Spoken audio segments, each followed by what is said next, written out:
broadcast network, AFTERBUZZ TV. Over 20 million weekly downloads in over 150 countries, and your number one source for after-show entertainment.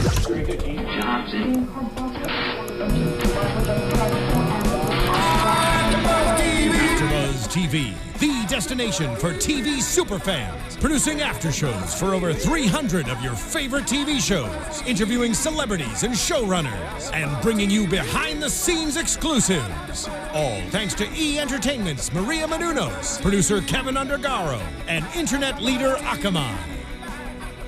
Now, let the buzz begin! Welcome, ladies and gentlemen, to Season 2.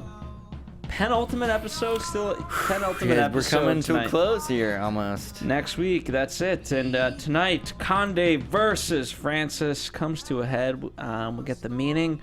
We have JB Zimmerman. Yes, you guys can follow me at JB_Zimmerman on Twitter. That's right. Keetin Marchi is not here today for a reason you don't want me to share.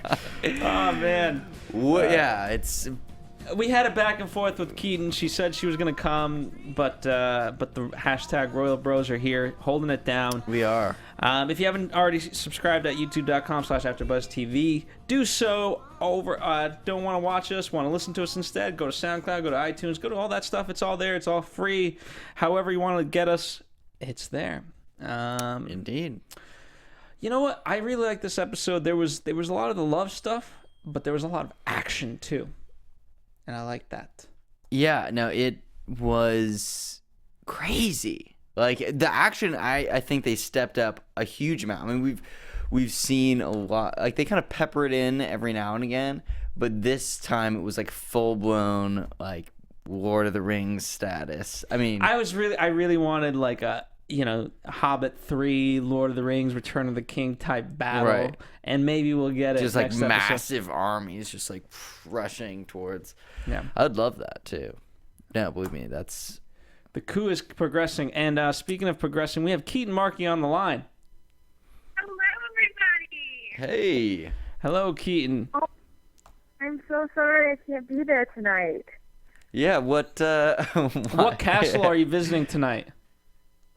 What castle? Well, we have to wait for Castle Corner for that. Ooh, well, I thought I thought we sent you on assignment to visit a castle. That's why you couldn't be here tonight. Oh yes, exactly. Yes, I am. It will all be revealed in due time. Nice. Are you feeling better? Yeah, a little bit better. Great. How did you feel about the episode? I thought it was amazing. I loved last week's episode, and I didn't really know how they were going to kind of top that, but I don't know. I felt like it didn't feel like a CW show this week's episode. I mean, I feel like because it was because of like all the fighting and all the battles and stuff. It felt like a much bigger production and so much more than just kind of the relationship stories. It was more about kind of this huge event going on. So, and I liked that. I like seeing something a little different. Yeah. What do you guys think? Before we fully get into that, let's start with the lesser plots. So, I mean, typically we talk about these a lot, but now in the wake of everything, I'm going to call them a little bit lesser plots. Let's start with Leith and Greer / Claude because we get the aftermath, and I always love. This is what I love about TV is that things never really end, right? Yeah, like they had the craziest breakup last episode. They see each other again, and it's like, well, there's still a chance. Yeah, exactly. Like, it was goners from last episode, and now it's like, well, I mean, it doesn't have there's to still be. a chance. Yeah.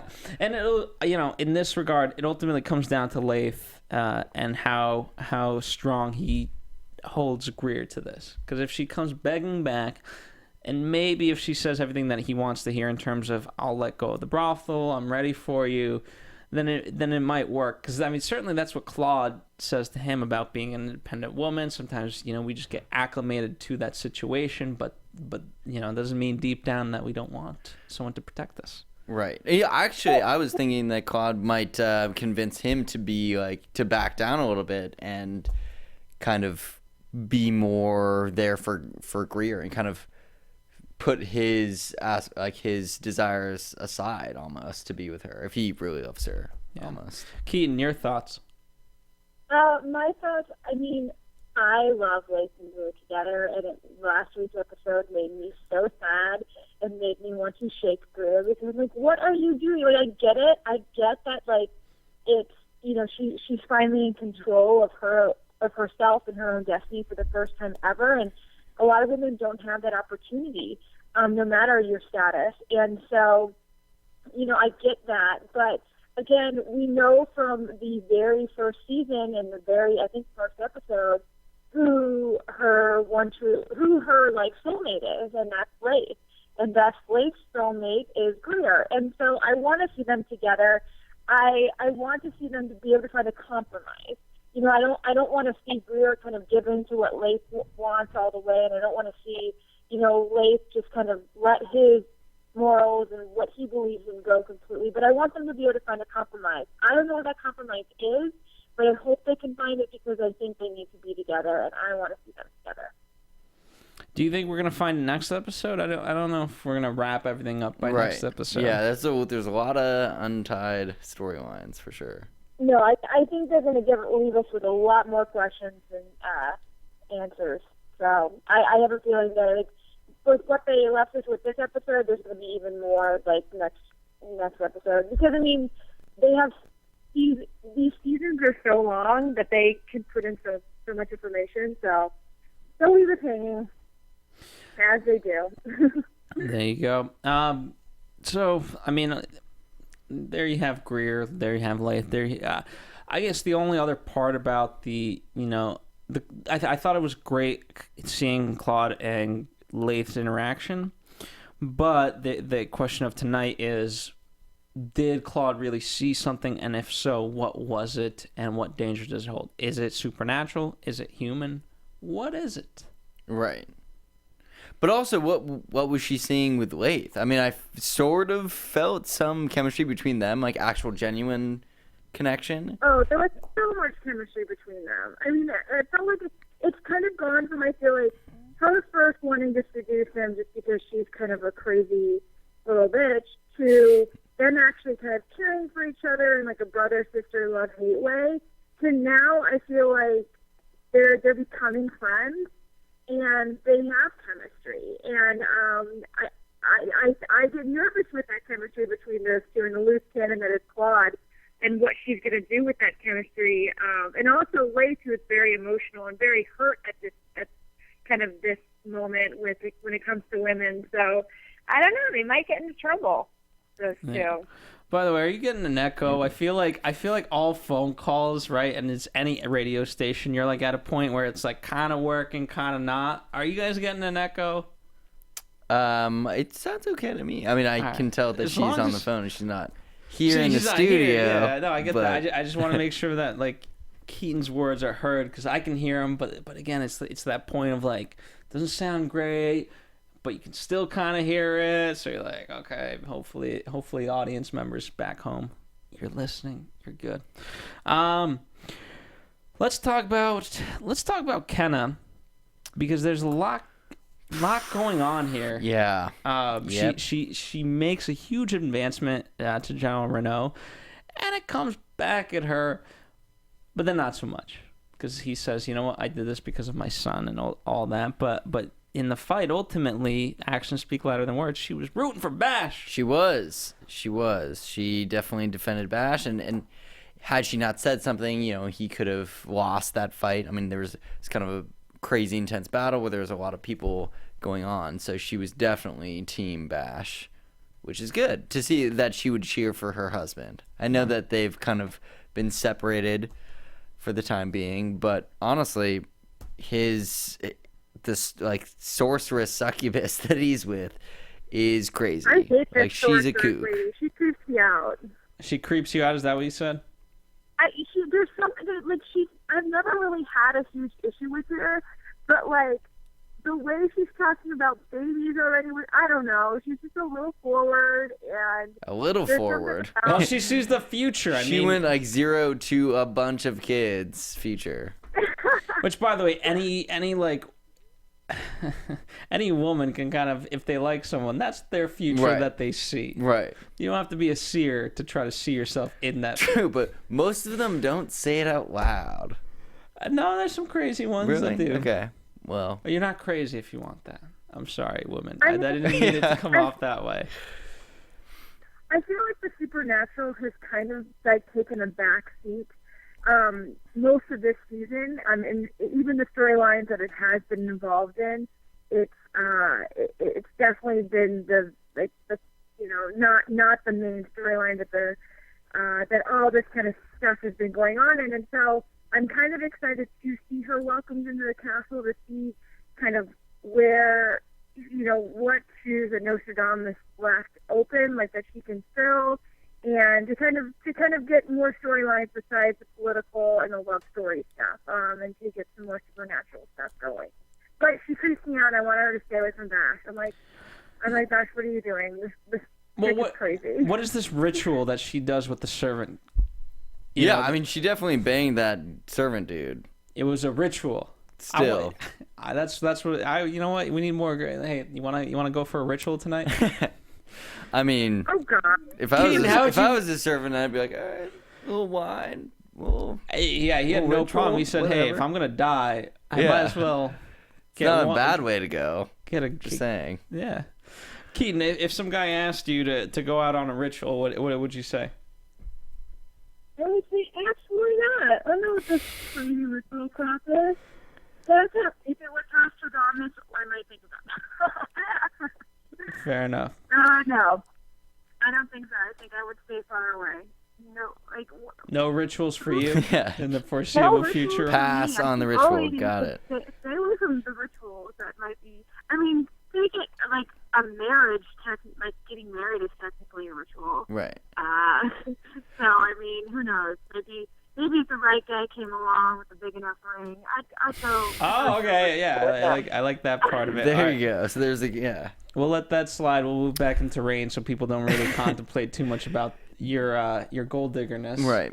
But- The show. No, Keetin, just quit while you're ahead. Reign definitely does do a great job at making the audience not side with this sorceress. I mean, I'm not even sure if we hear her name at all. I mean, we haven't seen her very often. I think this is the only second, maybe third time that we've seen her in an episode. And But yet, Bash likes her. Right, and no, exactly. And he's the one who propels her to go to court. She kind of wanted to be alone. And so, you can understand why she's taking a liking to him. yeah, no, I don't hate on that. I feel like they want us to circle back to the Kenna Bash relationship. Like that. I feel like if they did, though, would they fully, I feel like Bash shouldn't have propelled her forward in such a way. Well, no, I mean, they were on a break, Phil. They were on a break. That doesn't mean one doesn't hurt. About a lot of these relationships go on breaks in this show, and it's hard for me to believe that back then or even nowadays, people were so kind of just chill with like, yeah, it's not working out. We'll maybe get a divorce or an annulment, but let's just feel free, honey. Go sleep around. Do what you want to do. I just want you to be happy. Well, no, I I mean, don't know. I feel like in at least our the younger age bracket, that does happen a lot. I mean, granted, we don't get married right off the bat, but the times are different. Like now, it is socially acceptable to get married and have kids later in life, so we don't really need that intense formal commitment that early in life. They pretty much get married probably at 15. Yeah. Obviously you'll So I'm just talking about the married couples being like, hey, I just want you to be happy. So since you're not happy with me, go sleep with my arch enemy. Here's the thing. I don't think. Certainly, Renault wasn't an arch enemy of Bash's. That's someone that Kenna found and picked out. I'm speaking more around Mary and Conde. Yeah, I mean, even them were cousins at the start. I think them being in that love triangle and those sort of overlapping, where one relationship breaks and kind of another one forms, creates the amnesty that we see. Yeah, let's hold off on Mary because I got a lot of stuff to say Jesus. about Mary. I have like a laundry list. I want to hold off. I want to talk about everyone else first before I like just go to town. Okay, well let's So so we have that in terms of Bash and Kenna. We'll see how it goes because Kenna kind of comes back around with Renault. She because this is something that he said to her before was that his son means a lot to him, and so him switching sides, it reinforces it of like, hey, I got to see my son, and that was the only way to kind of stay him alive. And he kind of shared the information. Not that it did much good for the troops. Like, they were already we there. can see them outside, General. Thanks. Yes. Big help. Yeah. So in that regard, he wasn't really doing much. So it is what it is. Let's talk about Narcisse because here's the most interesting plot to me of the entire season, apart from the Conde one, right? Where you have a guy who we were saying this guy needs to be killed off to now be. I completely 180 on this guy. I mean, I respected him because of the classic innuendo lines that he would whip out. But I still was like, he's got to go. Like I almost predicted every episode that he would be taken out. And now to be on the complete opposite side where it's the same sort of thing that they did with Catherine. I mean, all throughout season 1, I was like, Mary's got to take her out. Like poison in the wine, no problem. I don't know if I'd say like Catherine ever needed to die. I feel like, yes, she was a threat and things like that. And they that threat needed to be neutralized, but it was never, to me, the solution of death. Whereas with Narcisse, I'm sorry. Fair enough. Ever. I don't know. What? Sorry. What? No, you go. What were you saying? Don't you ever say Catherine should die. Catherine is the best. Hashtag Team Catherine all the way. What are you doing? Hey, I'm Team Royal Bros. And when there were times where she got in between even the Royal Bros. She wanted to kill Bash. Let us not forget, people. To be fair, I don't want her to die either. But after tonight's episode, she's pretty. She's like a piece of old Catherine reared its head today, and she made the person who she said she loved eat like his horse, like his best friend, like his literal, like his like non-human companion. Yeah, I mean that was what? That is so messed up. Yeah, and we didn't know. Initially it was like, how poisoned is it? Is it poisoned? Is he gonna die? What's gonna happen here? And I give him so much credit because he's like, wait, you want to actually move on from this? Like, you did this to me and you want to move on as if nothing had happened? Yeah, absolutely. I'll see you tomorrow, honey. Right. Well, no, I mean, I respect Catherine. She's a very intelligent person. She's a very calculating and ambitious person. But she is a monster of a human being. Like, she is not a good person. Like, her moral fiber is no good. Absolutely. And so it is... I really feel bad, and I feel like Narcisse Stefan has a lot. Yes. When did we start calling him Stefan? Narcisse has a lot to. What's that? I had no idea who Lola was referring to when she said. I was like, I was like, is that another servant? Yeah. And by the way, and the baby's name is John, apparently. Yeah, when did we get that? I don't know. News. You heard it here. AFTERBUZZ TV exclusive. It was just one of those things like, and I'm glad, in a weird way, I'm glad Lola and Narcisse were able to work it out because you and I were very worried of she's gonna hate him forever, but she even saw through that. I give her so much credit, Lola, that she knew exactly why he did it. And there he is pleading with her like, hey, remember me, not for the lies and things like that I had, but as the man that would have cherished you. But she does say, I don't know if what's more deplorable, her or that you agreed to it. And he, they find embrace. They do. I mean, just for a split second. Again, and that's all they could do. Yeah. I know that he was sort of caught hand in the cookie jar also when Catherine was accusing him of all this stuff. But at the same time, during that moment, he never lied. I mean, like, he didn't volunteer information and shoot himself in the foot. But, you know, I think he sort of handled it well. Like, he said, like what had happened. Like, he was truthful to the situation and how much it actually didn't mean anything. Like, he was saying goodbye, like, possibly forever, to someone that he loved in his past. Maybe he still does. And that was a whole great scene of how love ultimately doesn't make any sense, right? Why did Francis do what he did for Mary? And so on and so forth, the various examples that he gave. And I thought that spoke really well and true. And you could view love as that if you want to. Right. It seems to be true, certainly, for the show. Yep.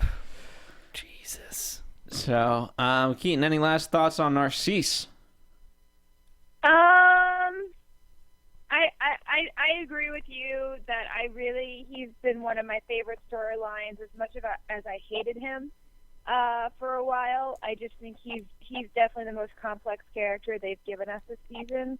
And even though I wanted him to die at many times, I'm glad he stuck around. Keetin, question for all the because we obviously have a huge female fan base. Did that get you kind of like hot and bothered? You know, I mean, it seemed to do that for a lot of the women on the show with him, in terms of how he acted. His as JV mentioned, his innuendos and such. Was that like a frustration? But like, if he took me to bed, things I would do. I mean, Narcisse is, they've had him take off his shirt a couple times, and he's a pretty good-looking man, but he doesn't really get me hot and bothered like King Henry did. So you like the king? Yeah.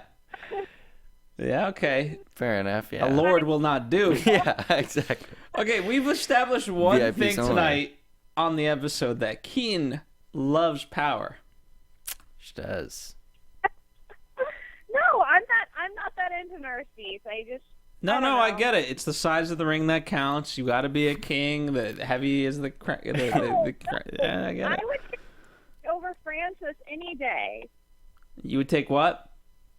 I would take Bash over Francis any day. Let's rewind to season 1 of Reign and see if that's true. No. Definitely not. All right, moving on. Speaking of hand caught in the cookie jar. We've all grown up over the last year, Phil. We've all grown. We've changed. We've learned new things. I get that, but you can't say you would take Bash over Francis any day, because... Yeah, I thought you were you not Team Francis? Oh, no. Let me clarify, boys. I was always Team Francis for Mary. I always thought Francis would be a better fit for Mary. Bash and Mary were not a good fit. Doesn't mean my personal preference. I would love Bash. Okay. So, but this ties perfect. It also makes me not a gold digger. Fair enough. But this ties perfectly into, there's a line, and this is where we're open up the can of worms, right? And we'll kind of go any which way this does, because there's a lot to talk about. But I want to start with Mary, because she says that, I've always had the true love, it's you kind of thing, and that means that it's Louis. She loved Francis. This whole argument of my true love, she left Bash, season 1, came back to Francis. It was always you, sweetheart. Blah, blah, blah. Yeah, talk about loved you. Not. Oh my God, I can agree more, Phil. Like, talk about true love. What is more, like, true love than someone like you were always meant to be with, like, your entire life? I mean, I'm not a huge advocate of arranged marriages or anything, but like, you talk about true love, like, what could be more reminiscent of that than something like where your entire life, like, everything you've ever known is you will marry like this person who is the rightful king. But she married Bash, and it could have been Bash, Right. And No, that exactly. was never in the plans, but it was like, oh, I like Bash. But no, you don't like Bash. You thought you loved Bash. You actually, your true love was always Francis. And they were good together, and now here's Conde that comes along. Like, I feel like Francis, whatever sins he might have had, he's paid for. Which, by the way, are not sins to me. The guy never cheated. The guy didn't really, he lied, but at the cost of trying to save your life, because and the act he did was kill the king, so I get that, but it was all for the betterment of you. And despite all this, continues to be by your side at the cost of his own life, and now you betray him one last time by leaving in the middle of the night to tell your hubby that you're pregnant and that you want to be with him, knowing full well that it pretty much means the end of Francis's life. Congratulations. Yeah, there was nothing about the end of this that made me happy, really, at all. Like, I was so upset. Like, I mean, obviously, Team Royal Bros, but I liked Mary as a character. Like, as a person, I thought, like, you know, relationships kind of have their downfalls. Like, you know, it's not always roses, but Sunset. yeah, exactly. But, you know, at the end of the day, like, I felt like, you know, they would find their way back to each other. Like, that is the way it's supposed to be. Mary and Francis, like, Scotland and France, always been allies. And what it you know, Francis said, like, just if, you know, you can't have a child, that I cannot, there's certain things I can't protect you. One of them was a child, and now we have a child. It's just, why and for what? You know, there's no, you gave up your whole political stature, and you know, she's making the decision like, hey, if I stay with Francis, there's going to be unpardonable things that even he cannot, you know, forgive me for. And you put yourself in this position. Your selfishness put you in this position. So it's not like he's being unreasonable. It's like, okay, you're right. What choice does he have when you've pushed? You've helped last episode to Louis again, despite Francis saying, please don't do that. Yeah. Like, specifically. Yeah, Mary's been so annoying the past couple episodes. I mean, I completely agree with everything you've said, Phil, which is very rare. I completely agree with everything you said, because Francis does not deserve what Mary's been doing to him and how she's been treating him. And I feel like she is taking it very lightly, and now it's like, and not only her country is she could basically lose her country, but also France now. And it's just like, what are you doing? You could never have Conde. You knew that, Mary. You knew that. What are you doing? You're just hurting people, and you're hurting your people and your country. And it just, she was being so selfish. She has been so selfish. And I understand she needed to heal from the situation she went through, which was a terrible, terrible thing to happen to anybody, but not at the expense of so many other lives. She's just been so selfish. And it's not like Francis didn't try to help her through this. He's always been supportive. So first and foremost, it's not like, hey, get over it. Like, he wasn't insensitive. He's been there. It's not like he's been distant. He's been trying everything he can possibly do to get back to where they were. Like, that's what's so frustrating, is that he's been trying. He's been there. He's been supportive. He's been, like, everything we could have asked. Go ahead, Keetin. No, I agree. He's been a good dude. He's been a good husband, and he's just been trying to, like, take steps back, and, you know, be there if he ever thought she needed something. And again, it's just like, I don't agree with the whole situation of, hey, yeah, wife, I want you to be happy, so we have to stay married, but go sleep with this guy who, if I die, he has a claim to the throne. I don't know. I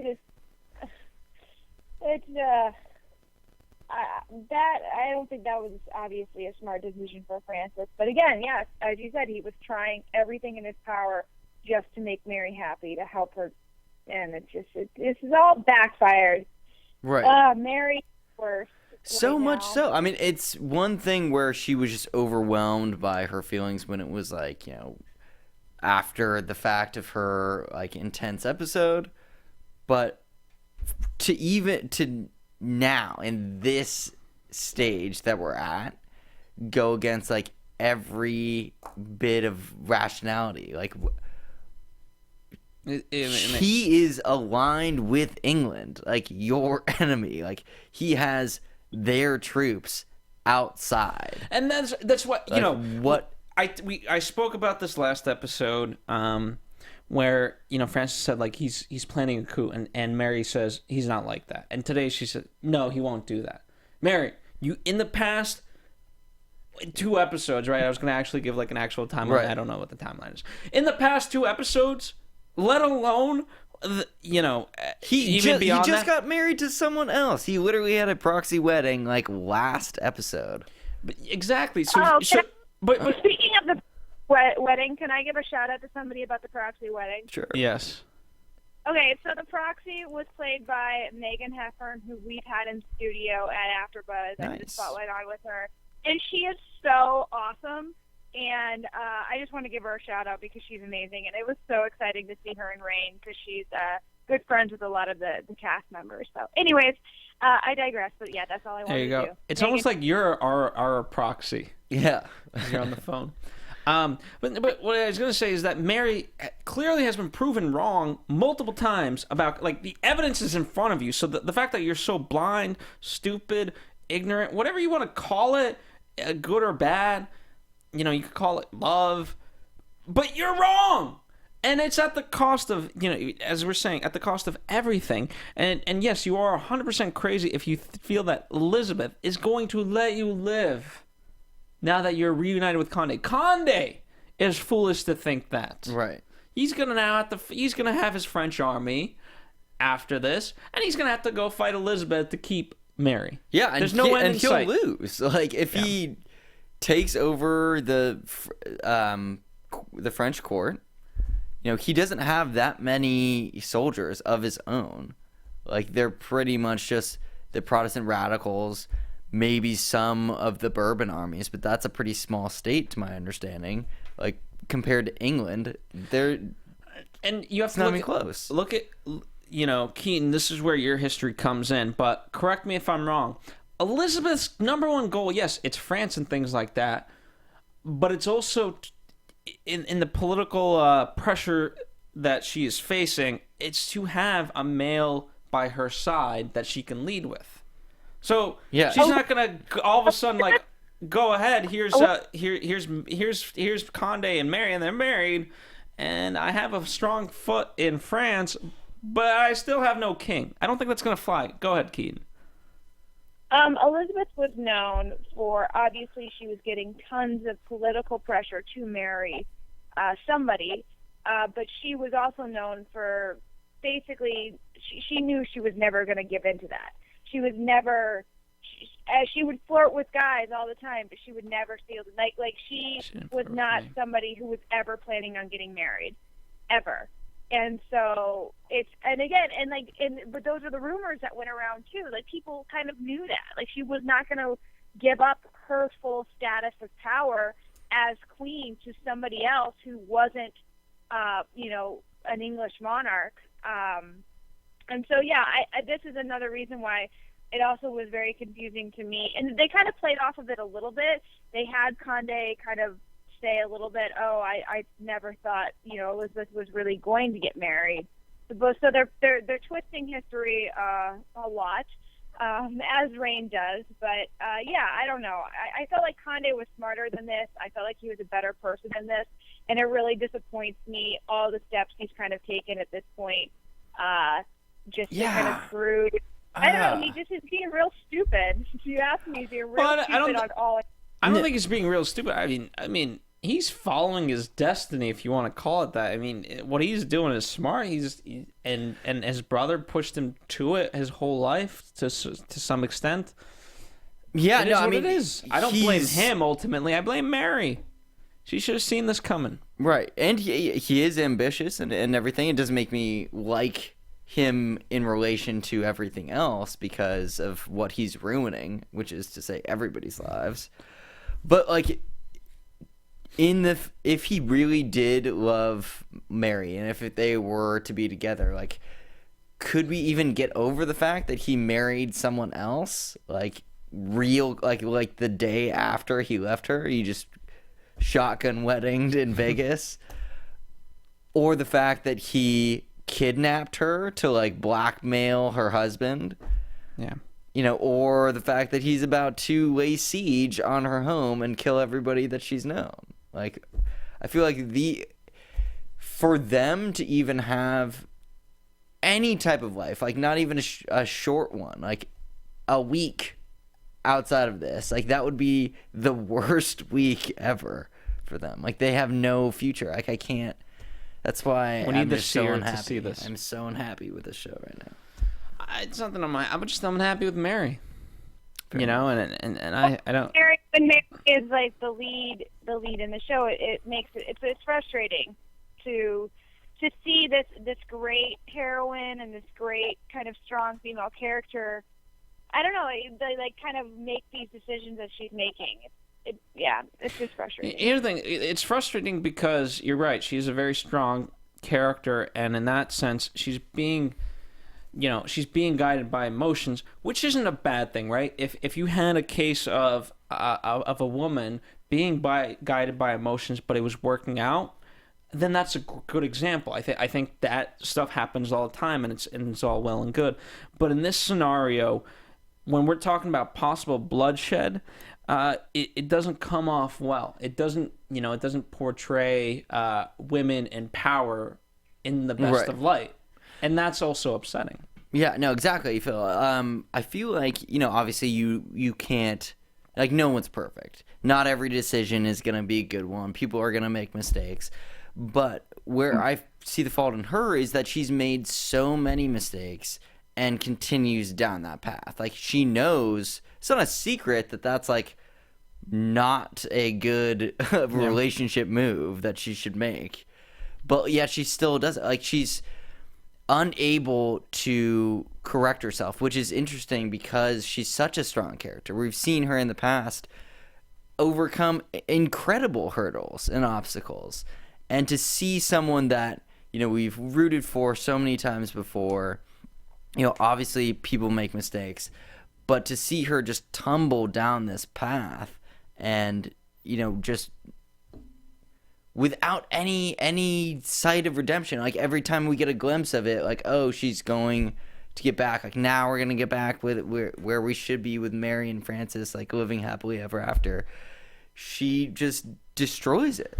And I look at it, Francis is almost operating from worst case scenario, which obviously has come to be, and that's fine. Now, no person, king or otherwise, should operate on worst case scenario only all the time. However, again, if you look at everything, kind of what's been happening, look at the best case scenario for Mary and Louis. It wasn't that great to begin with. Right. So what do you think the outcome could possibly be? If the best case scenario is nowhere near what you need it to be, right, it's not a good idea. It's just not. Yeah, the best case scenario was horrible. What, they flee to Scotland, they're fugitives from France, and England still hates them? Like, what? That's horrible. Yeah. Like, she's a runaway queen that, like, left her sacred bond to an affair of his cousin. Like, what? That's a horrible ending. Yeah. And again, that was a best case best scenario. If your best case scenario, hey, like, you get all of England, you get all of Scotland, you get all of France and Spain and Iceland, right, whatever, you get all of Europe, then okay. Then you got something to play for. Yeah, the thing that people may miss, because it is easy to get swept up in the characters, like the emotions of love, like seeing these people like actually have feelings for each other does, entrance you, like the viewer, and it's meant to. But the fact is, like, Francis did nothing to cause all this harm to what's happening in France. Like, all of this all of the death that's happened, basically last half of the season, like the demise of France possibly is because of Mary and her actions completely. Like, had she not had anything with Condé, none of this would have happened. He was Francis's cousin. Like, he would have just sat there in Bourbon, like, same old, same old. Yeah. Yep. All right. So, I mean, I think we overall covered a lot of it. Condé, you know, he's really turning a corner, using obviously the son of Renault to kind of get back at and have him switch sides. I mean, that was a big power play. Yeah. Toulon. How do you pronounce Toulon, I think. the city? Toulon. Keetin, do you know? The city they took over, the weapons city. I believe it was Toulouse. Toulouse. Okay, there you go. Obviously, a strategic move on their part. So we're getting a whole different side. I really love the strategy and the war kind of tactics of all of this. I thought that was great. Anything else you guys want to touch upon before we start to wrap out of here? No. Okay. Good. All right. So thanks, Keetin. All right, guys. Next week is the finale, so let's get into some predictions for that. Ooh. And now, your AFTERBUZZ TV predictions. Now, a couple things. I will not be here for the finale. I highly doubt I can call in.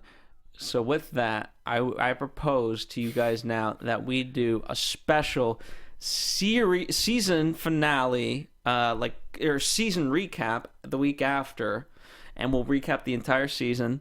I know Keaton's working to get some guests, so maybe that's a great way to get some people in. Hopefully, fingers crossed. Can't promise anything. Yeah. But we can also, worst case scenario, maybe we'll do like a round of 5 Castle Corners all in one episode.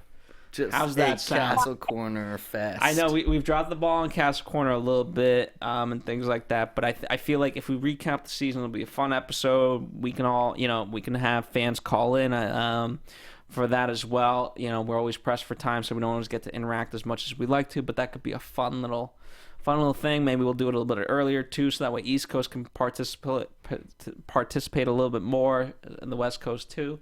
I think that could be fun. Yeah, definitely. Well, and I know our buddy King Henry Alan Van Spring has said that he does want to try to come in next time he's in town, so maybe we can check in and see if he's in town. And I know I've been seeing a lot of social media postings from a couple of the other stars that are in town, so who knows? Yeah, that would be really fun. I think that's a great idea, Phil. So there you go. Do we conclude the war next week? We see Queen Elizabeth.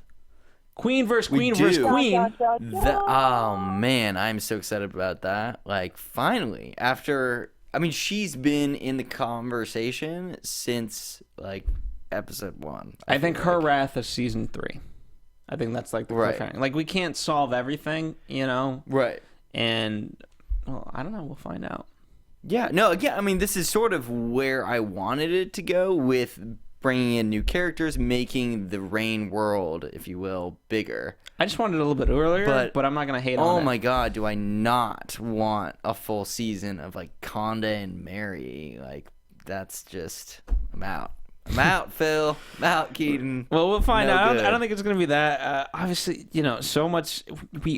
There was a highlight of Queen versus Queen versus Queen, but obviously, everything kind of remains. Does Condé die? Or does Francis die? And I really think it's answered next episode.